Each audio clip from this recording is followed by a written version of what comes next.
안녕하십니까 여러분. 저는 성균관대학교에서 철학을 연구하고 가르치고 있고요. 또 한편으로는 철학 그리고 인문학을 기초로 해서 미래를 연구하는 미래인문학을 지금 주관하고 있는 이종관 교수입니다.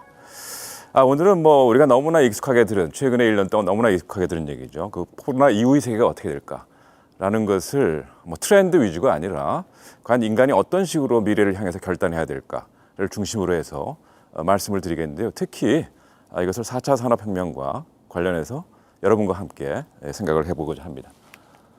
일단은 우리가 한 4, 5년 전부터 갑자기 4차 산업혁명이란 말을 엄청나게 많이 들었습니다. 즉 문명의 어떤 대격변, 경제 구조의 대격변이 올 것이다 라고 하는 얘기를 많이 들었고요. 그리고 그 혁명을 이끌어가는 지도자는 인간이 아니라 여기서 보는 것 같이 AI가 될 것이다 하는 얘기를 너무나 많이 들어왔습니다. 그러다가 갑자기 우리가 작년이 됐죠 벌써. 코로나 바이러스의 습격을 받고 그 이전에 그래서 근대 산업사회, 현대 산업사회가 만들어 놓은 최고의 걸작이라고 할 수 있죠. 이러한 그 메가시티들, 전 세계의 사람들이 유목민처럼 몰려들어 가지고 그야말로 쇼핑을 어마어마하게 즐기던 이러한 그 대도시들이, 여기가 지금 베니스죠.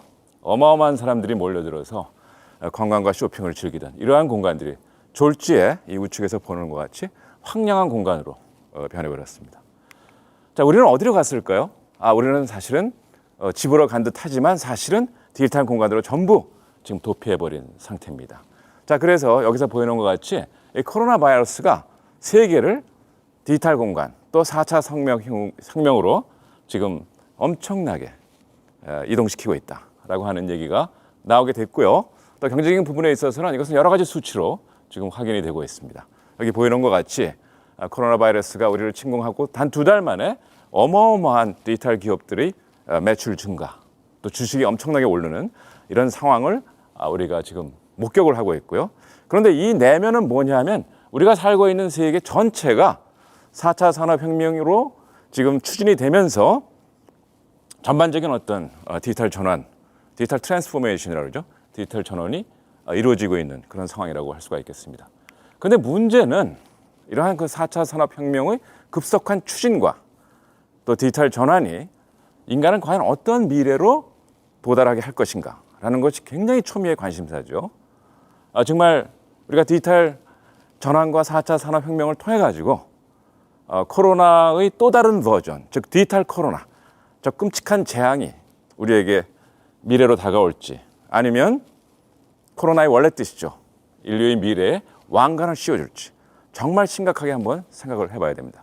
정말 이 코로나 바이러스라고 하는 것이 인류 문명에 주는 의미가 무엇인지를 정말 심층적으로 깊이 있게 제대로 한번 따져봐야 됩니다.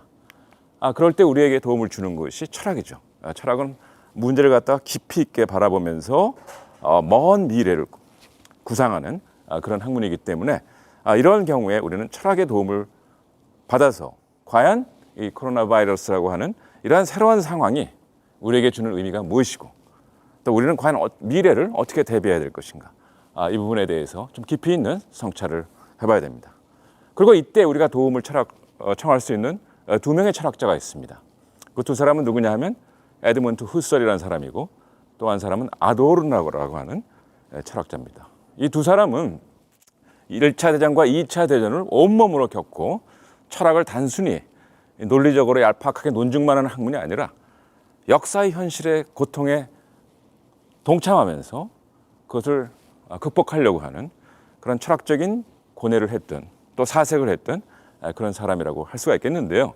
이 2사람이 이룬 공통의 결론은 현대 문명이라고 하는 것은 그 위기를 통해서 그 문명 속에 감추어진 야만이 폭로되고 있다라고 하는 주장을 했었습니다. 즉 모든 문명의 위기는 사실은 그 문명에 감추어진 은폐되어 있는 야만을 폭로하는 과정이다라고 얘기를 할 수가 있겠는데요. 이러한 2사람이 이룬 결론의 입장을 우리가 받아들여서 과연 21세기 우리는 어떤 문명 속에 살고 있으며 그 문명은 과연 어떤 야만을 숨기고 있는가라는 것을 한번 깊이 있게 통찰을 해볼 필요가 있겠는데요. 그런 입장에서 우리가 21세기, 지금까지 살아온 20년이죠. 21세기 이후 우리가 20년을 살아왔는데 그 20년을 되돌아보면 이미 두 번의 커다란 위기를 우리가 경험했었습니다. 첫 번째 위기는 2008년 소위 말하는 금융위기라고 하는 것으로부터 비롯된 세계 경제 위기였죠. 이 세계 경제 위기가 어처구니 없었던 것은 우리가 사실은 21세기에 들어서 첨단 과학기술을 통해서 시장까지 합리적으로 관리하는 그런 여러 가지 기법을 사용하고 있었습니다. 소위 말하는 금융공학을 통해서, 즉 물리학을 이용한 금융공학을 통해서 시장을 합리적으로 리스크 관리를 해왔다고 하는 것이 소위 21세기 신자유주의 경제였습니다. 그런데 이것이 스스로 몰락해버렸습니다. 즉 외부의 어떤 충격에 의해서 이 경제가 몰락한 것이 아니라 스스로 괴멸해버렸죠. 이걸 전문용어로 임플로지온, 내파라고 그러는데, 이 내파가 우리에게 가져줬던 충격은 뭐냐 하면 우리가 그렇게 합리적으로 알고 있었던 시장이 그렇게 또 여러 가지 합리적 학문에 의해서 리스크가 관리되었던 그 시장이 매우 비합리적으로 스스로 붕괴해버렸다고 하는 그런 사실입니다. 즉 시장이 갖고 있었던 야만성이 여지없이 여실히 폭로된 그런 상황이라고 할 수가 있겠죠. 그리고 3년 후에 2011년에 후쿠시마에서 원자력 발전소가 폭발해버리고 말았습니다. 이 사건은 애초에는 쓰나미라고 하는 자연재해로부터 비롯됐었지만은 사실은 이것은 자연재해가 아니라 문명재해였죠. 이 후쿠시마 원전 폭발이 우리에게 알려준 것은 뭐냐면 현대라는 문명이 얼마나 위험천만한 그런 에너지 공급 시스템을 가지고 있는가를 우리한테 폭로해 준 것이라고 할 수가 있겠습니다. 다시 말해서 우리는 21세기 들어서 20년을 살면서 두 번에 걸쳐서 위기를 경험했고, 이 위기라고 하는 것은 21세기의 문명 속에 숨겨져 있는 야만이 뭔가를 폭로해 주는 그런 과정이었습니다. 그럼에도 불구하고 우리는 처음에는 이 상황을 맞이했을 때 여러분들도 기억하시는지 모르겠지만은 엄청나게 반성을 하는 듯 했습니다. 우리의 경제 구조 뭔가 잘못되어 있다. 이것을 어떤 식으로든지 우리가 극복을 해야 된다. 새로운 경제 구조를 만들어야 된다. 우리의 에너지 공급 시스템 어마어마한 문제를 숨기고 있다. 우리는 새로운 에너지 공급 시스템을 만들어야 된다. 등등 초기에는 상당한 반성을 하는 듯 했지만 그러나 임기응변으로 다 넘어가 버리고 말았습니다. 소위 경제 위기는 뭐 양적 완화라든지 이런 걸로 대충 넘어가 버리고 말았고요. 또 원전 상태는 처음에는 이 원전 공급이라고 하는 것에 대해서 상당한 비판적인 시선을 갖고 성찰을 하다가 어느덧 유야무야 돼버리고 말았습니다. 자, 그렇게 해서 또 다른 10년을 2010년 이후에 우리가 살아왔습니다. 그러다가 갑자기 2019년에 또 20년에 코로나 바이러스라고 하는 대재앙을 우리가 만나게 되었죠. 자, 그런데 우리가 지금 마주친 이 대재앙, 즉 코로나 팬데믹이라고 하는 것의 근본 원인이 어디 있는가를 제대로 우리가 살펴봐야 됩니다. 우리는 일반적으로 우리가 지금 현재 살고 있는 이 재앙을, 현재 맞닥뜨리고 있는 이 재앙을 코로나 팬데믹이라고 이름 붙였기 때문에 그 원인을 잘못하면 코로나 바이러스로 돌릴 수도 있겠습니다. 그러나 우리가 코로나 바이러스를 잘 살펴보면 그건 조금 철학적으로 얘기해서 그 존재론적 구조는 매우 불완전합니다. 즉 코로나 바이러스는 그 자체 너무나 지극히 불완전한 존재이기 때문에 전 지구를 뒤엎는 팬데믹이 도저히 될 수가 없습니다.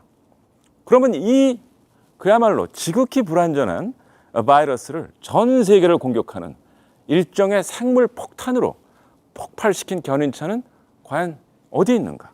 누구인가? 그것은 바로 그 코로나 바이러스의 숙주가 되었던 우리 자신, 즉 인간의 생활 양식이죠. 자, 그러면 우리는 오늘날 어떤 생활 양식을 갖고 있느냐? 그것을 한마디로 정의하면 오늘날 우리 인간이 가지고 있는 라이프 스타일, 생활 양식은 전 세계를 유목민처럼 떠들면서 소비하는 그런 라이프 스타일을 갖고 있다고 할 수가 있습니다.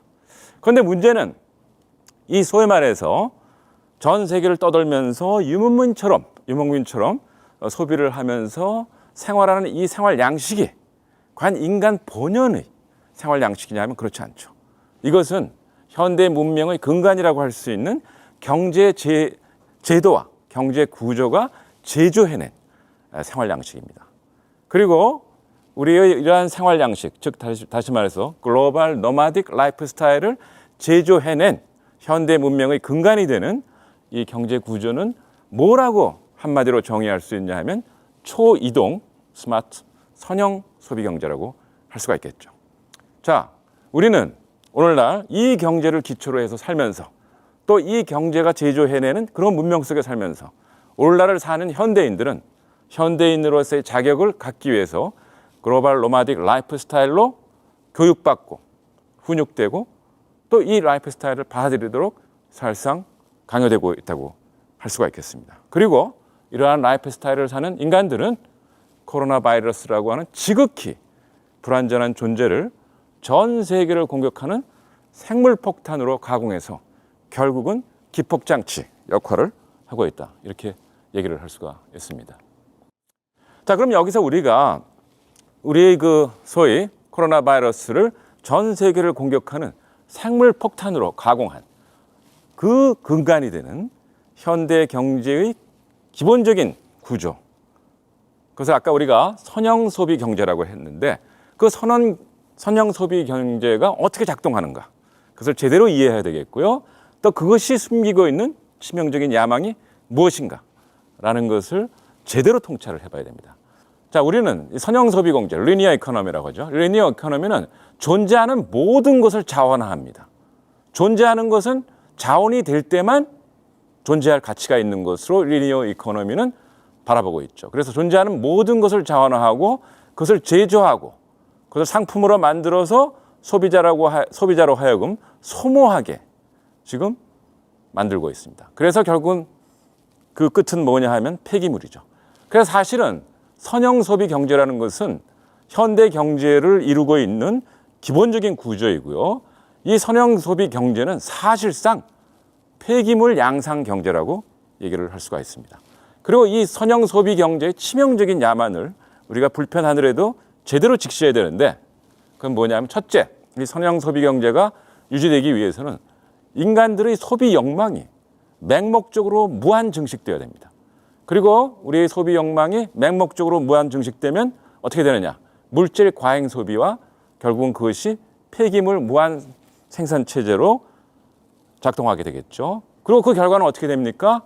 이렇게 폐기물이 무한 배출됨으로 해가지고 인간의 세계와 생명의 환경이 뒤섞인 채 각각의 고유한 존재 방식이 파괴당하는 이런 일대 혼란이 일어나게 되고요.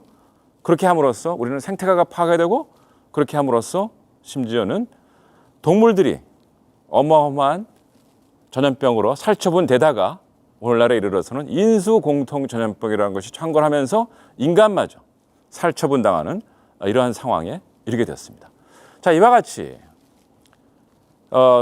현대 경제의 근간을 이루는 선형 소비 경제라고 하는 것이 결과적으로는 전염병의 창궐로 귀결될 수밖에 없는 그런 필연적인 구조를 가지고 있는데 이것이 단순한 사회 보건적인 문제가 아니라 이걸 통해서 지구에 살고 있는 모든 생명체들이 그 존재를 위협당하고 나아가서는 인간의 경제 체제마저 위협당하는 이러한 상황에 우리가 봉착하게 되었죠.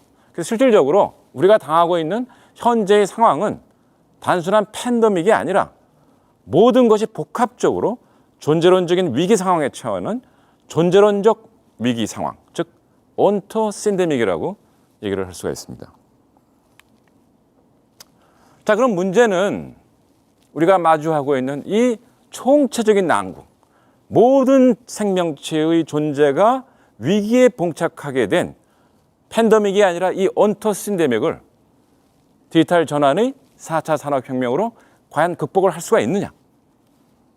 불행하게도 그렇지 않습니다. 왜냐하면 과학기술은 가치 중립적이라고 그러죠. 과학기술은 가치에 대해서 무차별적이고 가치 판단에 대해서 무관합니다.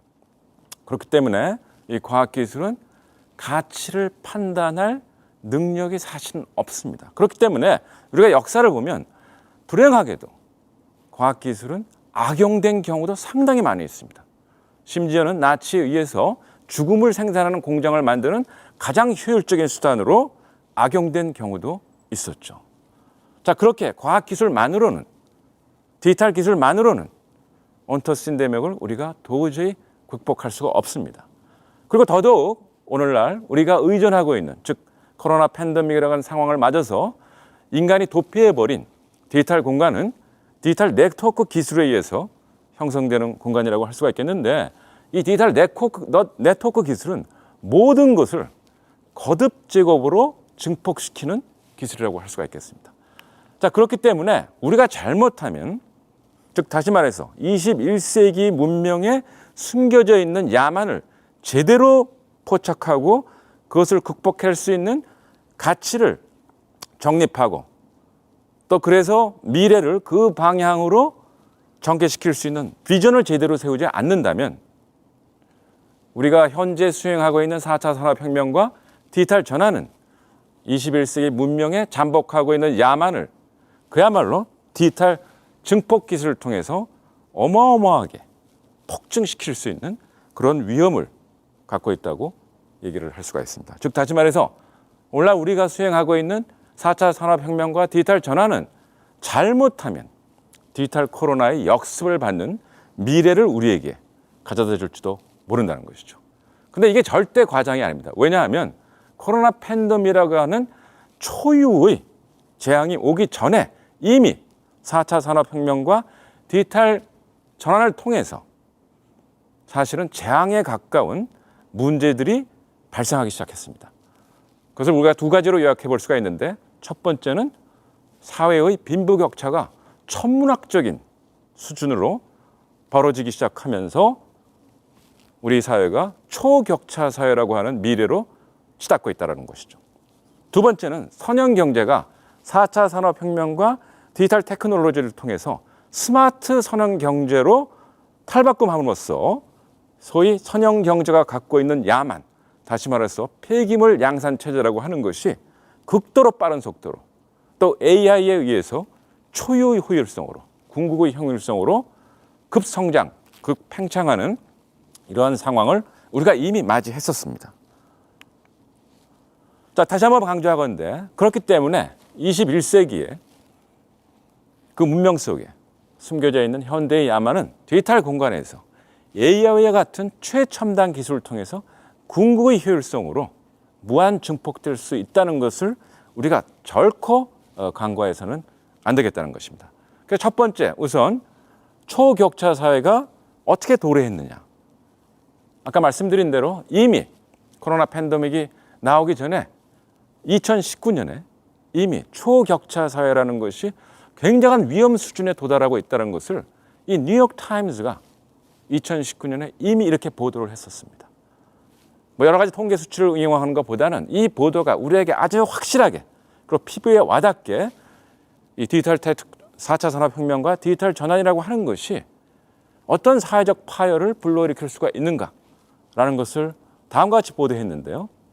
소위 말해서 아마존을 지금 이끌고 있는 제프 베조스는 하루에 5,200만 불의 수입을 올리고 있는데 반해서 거기서 일하고 있는 소위 배달을 하는 프리캐리아트라고 그러죠. 하루하루 고용 불안에 떨면서 저임을 밟으면서 삶을 유지해가는 소위 프리캐리어스 프롤레타리아, 그런 사람들은 30불로 하루하루를 살고 있다. 이 도대체 용납할 수 있는 차이인가요? 어떻게 같은 인간이, 한 사람은 거의 신과 같은 수준의 소득을 누리고 또 어떤 사람들은 거의 미물에 가까운 그러한 삶을 살고 있느냐. 이게 과연 합리적인 사회인가요? 그러면서 이 뉴욕타임스가 매우 재미있는 진단을 해놨습니다. 여기 보이는 것 같이 제가 영어로 좀 읽어볼게요. Technology is enabling a great concentration of wealth to an ever smaller number of individuals and corporations. 기술이 점점 더 아주 빠른 속도로 극소수의 개인과 회사에게 어마어마한 천문학적인 부를 집중시키고 있다라고 진단을 했었습니다. 자, 이것이 남의 나라 얘기가 아니죠. 우리나라에서도 사실은 이 상황이 나오고 있습니다. 즉 디지털 전환을, 즉 4차 산업혁명을 우리가 매우 빠른 속도로 지금 추진을 하고 있는데, 그것에 의해서 젊은 세대들은 일자리 부장성에, 일자리가 매우 불안전한 상황에 빠지고 있습니다. 그리고 AI와 로봇이 빠른 속도로 도입됨으로써 인간이 하는 일의 가치가 급격하게 하락하고 있습니다. 그리고 또 동시에 이 첨단 기술이 발전하면 발전할수록 가속적으로 소수에게 부가 집중되는 초격차 사회가 지금 등장하고 있고 우리가 목격하고 있습니다. 그래서 이러한 추세가 계속된다면 우리의 미래는 뭐가 될 것이냐면 탈노동 초격차 사회가 될 것이고요. 이 탈노동 초격차 사회에서 사는 미래 세대는 미래에 대한 불안이 어마어마하게 증폭되는 상황에서 살고 있습니다. 자, 그렇기 때문에 이러한 탈노동 초격차 사회를 사는 인간들은 미래를 어떻게 대비해야 될까요? 인간이 미래를 대비하는 가장 좋은 행위는 여태까지 일이었습니다. 우리는 일을 통해서, 인간은 일을 통해서 미래를 설계하고 미래를 기획하고 미래를 대비해왔습니다. 그러나 이 탈노동 초격차 사회에서는 인간은 일을 통해서 미래를 대비할 수가 없습니다. 그럼 어떻게 해야 되느냐? 우리는 투기를 통해서 미래를 대비할 수밖에 없는 것이죠. 즉 다시 말해서 탈노동 초격차를 사는 사회를 사는 인간들은 미래를 투기를 통해서 일확천금을 꿈꾸면서 또 그렇게 해야만 사회의 미물로 전락하지 않는 이러한 상황에 지금 처해 있다고 할 수가 있고요. 그래서 결국은 초격차 사회에서는 투기 행위가 창궐할 수밖에 없고 투기 행위가 창궐하는 사회경제 시스템은 0.1%의 승자와 99.9%의 패자를 만들어내기 때문에 파열될 수밖에 없는 사회라고 할 수가 있겠습니다. 그래서 결국은 우리가 4차 산업혁명과 디지털 전환을 이러한 방식으로 추진했을 경우에는 현대의 야만이 증폭되는 악순환에 들어가고 이미 금년에 이 상황이 증명됐습니다. 모든 사람들이 재앙에 공포에 떨고 있을 때 미국의 부호들은 천저의 재산을 증식시키는 이러한 비합리성이 오늘날의 상황이라고 할 수가 있습니다. 그 다음에 우리는 디지털 전환을 통해서 소위 전 세계의 상품을 단 하루 만에 손가락 하나로 쇼핑할 수 있는 마법을 갖게 되었습니다.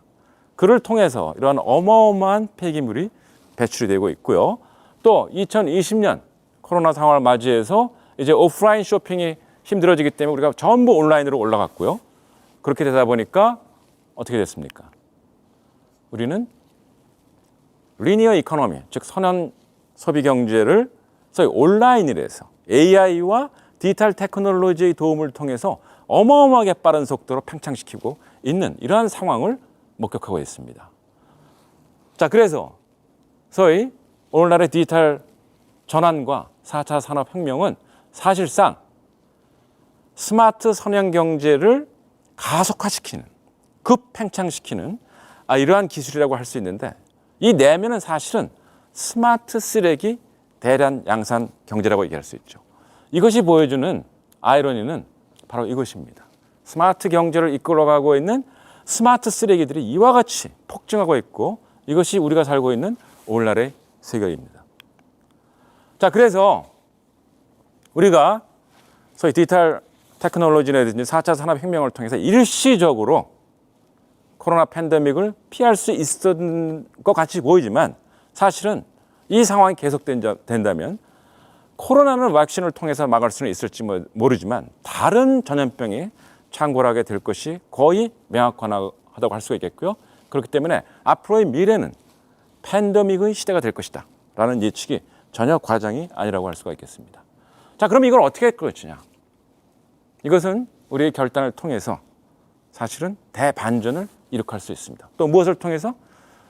사실은 디지털 기술을 우리가 좋은 가치를 향해서 사용함으로 해가지고 대반전을 일으킬 수가 있게 됩니다. 자, 그것을 우리가 지금부터 잠깐 얘기를 해볼 텐데요. 일단 디지털 기술은 모든 것을 가상화하는 그런 능력을 갖고 있는 기술입니다. 이 기술을 잘 활용하면 디지털 기술은 인간을 물질적 구속으로부터 해방시킬 수 있는 그런 가능성을 갖고 있습니다. 즉 다시 말해서 디지털 기술을 잘 활용하면은 현대 경제의 치명적인 야만이라고 할 수 있는 물질 과잉 생산 소비 경제를 소위 물질로부터 해방돼서 비물질화, 가상화 영역으로 인간의 삶을 옮겨넘으로 해가지고 비물질적인 인간의 활동, 나아가서는 정신적인 인간의 창조 행위, 그 다음에 감상 행위를 증진시킬 수 있는 그런 경제를 이룩할 수 있다는 것이죠. 요즘 여러분들을 보면 사실은 가상 공간에 더 많은 활용을 하고 있고 활동을 하고 있고 또 여러분들이 하는 소비 생활을 가만히 보면 문화 콘텐츠를 소비하는 것이 실질 물질을 소비하는 것보다 더 많은 비중을 차지하고 있습니다. 그런데 우리가 이 가상 공간에서 여러분들이 소비하고 있는 그 문화적 콘텐츠라고 하는 것은 사실상 이미지들이죠. 그리고 이 이미지들은 우리가 소비하는 게 아닙니다. 우리가 이미지를 소비한다는 것은 그것이 어떤 의미가 있을 때, 그것이 어떤 식으로든지 우리에게 감흥을 불러일으킬 때입니다. 그렇기 때문에 이것은 소비가 아니라 사실은 감상하는 행위죠. 자, 그렇기 때문에 사실은 우리가 디지털 테크놀로지를 통해서 비물질화의 어떤 영역으로 인간의 삶을 옮겨놓고 그 안에서 우리가 이미지를 생산하고 소비하는 활동을 하고 있다는 것은 사실상 어떠한 정신적 의미를 담는 콘텐츠를 크리에이션하고 창조하고 또 그것을 감상하는 그런 행위이고 또 그것에 의해서 지금 경제가 이루어지고 있다고 할 수 있습니다. 한마디로 요약하면 디지털 테크놀로지는 모든 인간을 크리에이터와 또 감상자로 만들 수 있는 그러한 환경을, 그러한 조건을 우리한테 제공하고 있다는 것이죠. 그런데 이것이 중요한 것은 뭐냐면 우리가 이렇게 콘텐츠를 창조하고 또 콘텐츠를 감상할 수 있게 된다는 것은 결국은 뭐냐? 이것은 인간이 서로 공감하지 않으면 이루어질 수 없는 것들입니다.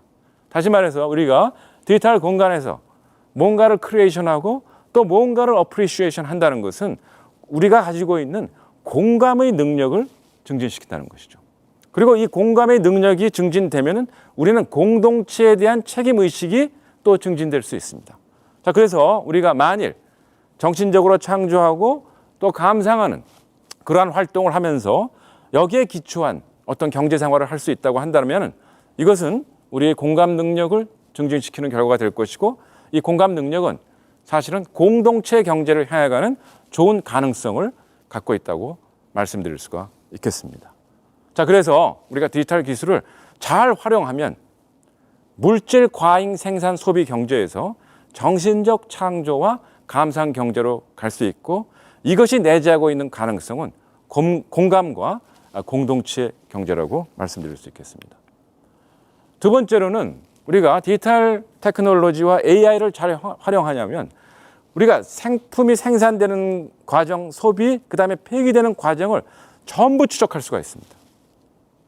사실은 우리가 지금 현재 스마트폰을 사용하면서 구글에 의해서 일일이 추적당하고 있지 않습니까? 근데 구글은 어떻게 합니까?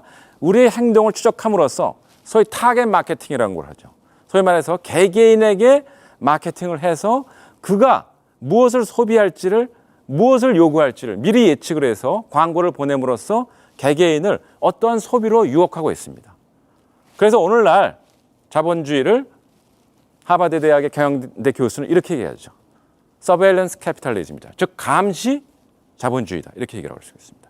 그러나 이 감시를 이제 우리가 소비자의 소비 행위를 감시하고 그를 또 다른 소비로 유혹하는 기술로 활용하는 것이 아니라 모든 생산된 제품을 또 다른 가치를 창출할 수 있는 그러한 가능성으로 추적을 하는 그러한 플랫폼을 만들 수가 있고요. 그렇게 되다 보면 우리는 리사이클링과 업사이클링이라고 하는 그러한 어떤 순환 체계로 들어갈 수가 있게 되는 것이죠. 자, 그래서 여기서 보이는 것처럼 소위 쓰레기로부터 밸류를 만드는 순환 경제로 우리가 들어갈 수가 있게 되는 겁니다. 자, 이러한 순환 경제가 이루어지기 위해서는 다음과 같은 기제가 필요합니다. 즉 순환적인 수요 공급망이 필요하고요. 수요 공급을 실시간으로 일치시키는 그러한 기제가 또 필요합니다. 그 다음에 리사이클링하고 업사이클링하는 기제가 필요하고요. 또 제품의 수명을 연장하는 그런 어떤 플랫폼들이 필요한데 그런 것들은 공유 플랫폼이라든지 그 다음에 제품을 소유물이 아니라 서비스를 산출하는 그러한 매체로 보는 그런 플랫폼으로서 우리가 서큘러 이코노미를 활성화시킬 수 있게 되는 것이죠. 자, 그런데 이것이 과거의 기술로는 불가능했는데 아까 말씀드린 대로 디지털 기술을 통해서는 이것이 가능해졌습니다. 그리고 특히 우리나라는 몇 년 전부터 4차 산업혁명이라고 하는 것을 본격적으로 아주 빠른 속도로 추진해 왔기 때문에 여기서 보이는 것 같은 이러한 디지털 인프라스트럭처가 잘 갖춰져 있습니다.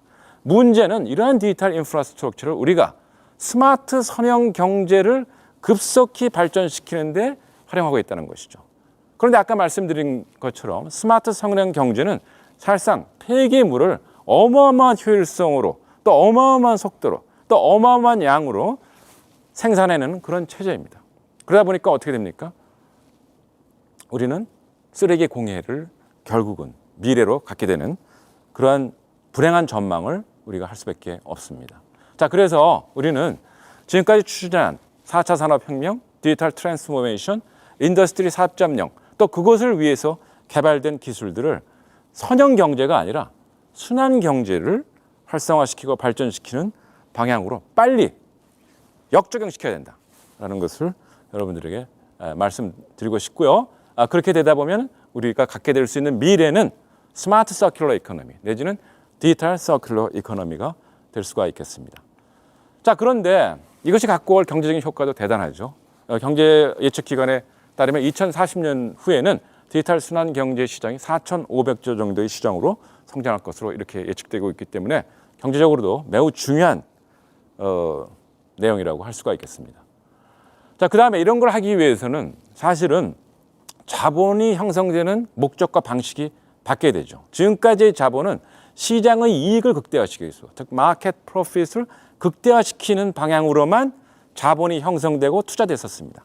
그러나 이것이 가져왔던 어마어마한 그 야만성을 우리가 이제 제대로 포착하고 파악을 했다면 자본은 시장 이익의 극대화가 아니라 사회적 복리를 산출함으로써 시장 이익을 얻는 그러한 방향으로 목적과 형성의 방식이 바뀌어야 된다는 것입니다. 자, 그런데 이러한 자본 형성과 그 형성되는 방식의 변화는 사실은 뭐라고 부르냐면 사회적 금융이라고 부르죠. 지금까지의 어떤 금융은 마켓 파이낸스였습니다. 시장 금융이었습니다. 즉 시장에서 투기를 통해서 투자 내지는 투기를 통해서 엄청난 이익을 얻으려고 하는 것이 소위 지금까지 시장 금융이었고, 이런 걸 주재했던 것이 소위 투기 자본들이죠. 소위 요즘 문제가 되고 있는 사모펀드라든지 이런 것이 마켓 파이낸스를 이끌어가는 최첨병이었다고 얘기할 수가 있습니다. 그러나 이건 이제 바뀌어야 되죠. 우리는 사회적 금융이라는 것을 통해서 사회적 가치를 창출하는 자본 형성 방식, 또 자본 형성 제도, 자본 형성 기관을 만들어야 되고, 또 이것이 디지털 기술과 융합됐을 때는 매우 효율적으로 사회적 복리를 증진시키는 자본 형성과 자본 형성 기제가 마련이 될 수가 있겠고요. 자, 그래서 우리가 디지털 기술과 사회적 금융이 잘 융합하면 가질 수 있는 미래가 바로 소셜 핀테크라고 이렇게 말씀드릴 수가 있겠습니다. 자, 그래서 미래의 경제는 여기서 보이는 바와 같이 제가 어디서 이런 인용 문구를 봤는데요. 완전히 다른 렌즈로 전체의 세계를 보는 새로운 경제가 필요하다. 이렇게 말씀드릴 수가 있겠고요. 우리가 해온 내용을 갖고 이 전체의 세계를 완전히 다른 렌즈를 통해서 보는 경제는 이와 같은 구도를 갖고 있다고 할 수 있죠. 즉, 정신적 창조, 감상 경제를 통해서 우리가 공감 능력을 증진하고 또 공동체에 대한 책임 의식을 증진시키면은 그것이 우리에게 소위 우리가 현재 갖고 있는 선행 경제를 스마트 순환 경제로 혁신하고자 하는 의지를 아주 공고하게 정말 우리 내부에 키워주겠죠.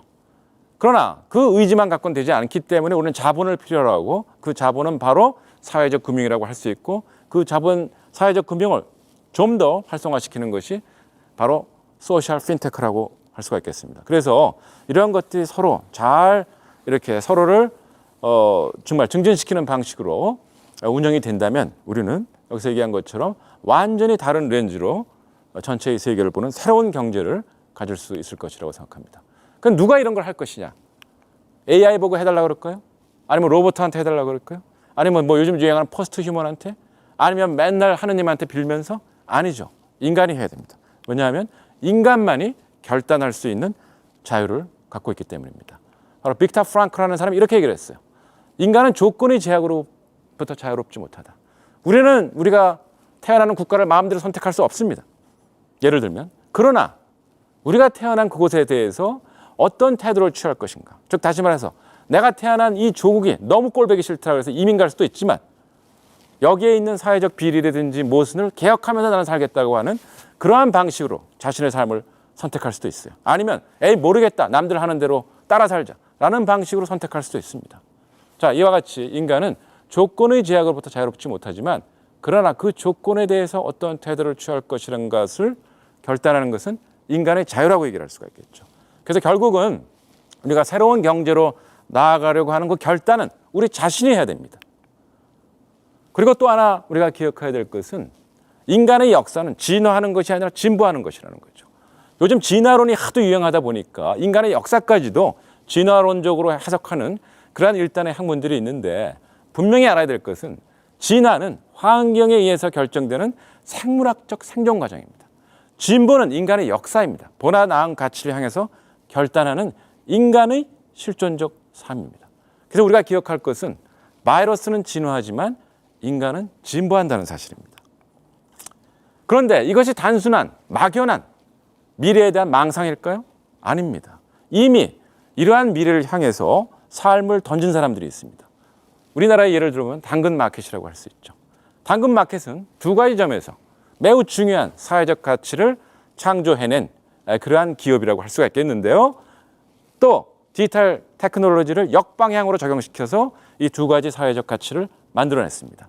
즉 다시 말해서 우리가 디지털 테크놀로지를 통해서 소위 말하는 동네 공동체라는 것이 완전히 망가졌었죠. 그러나 이 당근마켓은 디지털 테크놀로지를 역적용시켜서 다시 동네를 부활시키고 그래서 지역 공동체를 다시 소생시켰습니다. 그다음에 또 하나 중요한 것은 중고품을 거래할 수 있는 시장을 만들어주면서 폐기물이 될 뻔했던 것을 다시 가치를 갖는 그러한 정말 가치 있는 그러한 사물로 소생시킨 그러한 두 가지 중요한 사회적 가치를 디지털 테크놀로지를 역적용시킴으로써 창조해냈었습니다. 또 희망적인 것은 이러한 그 당근마켓의 성장 속도가 상당히 빠르다는 것이 우리한테 희망이라고 얘기할 수가 있겠죠. 또 한편으로는 아까 얘기했던 사회적 금융은 이미 우리나라에서는 아주 여기에 대한 노력이 미흡하지만 네덜란드의 트리오더스 뱅크 같은 곳은 여기 보이는 이러한 캐치프레이즈 More Green, Less Greed라는 캐치프레이즈를 가지고 활발히 이 비즈니스를 하고 있고 이 성장 속도가 상당히 빠릅니다. 또 마지막으로 사회적 금융과 핀테크를 융합시키는 새로운 소위 사회적 금융 모델이 여기 보이는 유럽의 젊은이들에 의해서 지금 추진이 되고 있습니다. 자, 이런 것이 바로 우리가 미래에 대해서 희망을 갖게 하는 그러한 내용들이라고 할 수가 있겠습니다. 대학도 교육의 목적과 교육 방식이 바뀌어야 됩니다. 그 대표적인 대학이 바로 영국에 있는 노스햄튼 대학인데 뭐 아이비리그라든지 모든 대학은 시장의 이익을 최대로 만들어낼 수 있는 그런 인재 양성의 교육의 목적을 갖고 있지만 유니버시티 노스햄튼은 사회적 가치를 생산하고 창조할 수 있는 그런 인재를 양성해내는 교육으로 교육 커리큘럼을 바꾸고 심지어는 캠퍼스 구조까지 바꿨습니다. 자, 그래서 마지막으로 이제 우리가 꼭 기억해야 될 말이 있습니다. 여기 보이는 오스카 와일드가 이런 얘기를 했었어요. 현대인들은 어떤 존재냐? A man who knows the price of everything and the value of nothing. 현대인들은 모든 것의 가격은 알지만 어떠한 것의 가치도 모르는 인간들이다 라고 얘기를 했습니다. 사실 그래서 여러분과 같은 미래의 인간들은 지금 갈림길에 서 있다고 할 수가 있어요.